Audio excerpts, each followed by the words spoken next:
तो इन्होंने ये गैजेट्स बना दिया, इसको कहते हैं एप्पल विजन प्रो 2024 में, ठीक है जी। अब एक साइड पे वो फ़ोन बेच रहे हैं और अचानक उन्होंने कहा विजुअल रियलिटी में जाते हैं, बहुत बड़ी मार्केट है। इस पर उन्होंने ह्यूज इन्वेस्टमेंट की 2024, टोटल फेल, टोटल फ्लॉप हो, यानी टोटल फ्लॉप हो।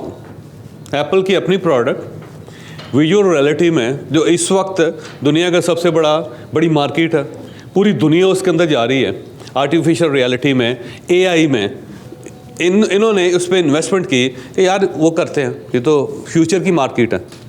और फ्यूचर की मार्केट में ये हुआ कि ये इन्होंने बनाया Apple vision pro 2024, total fail है, होता है ना।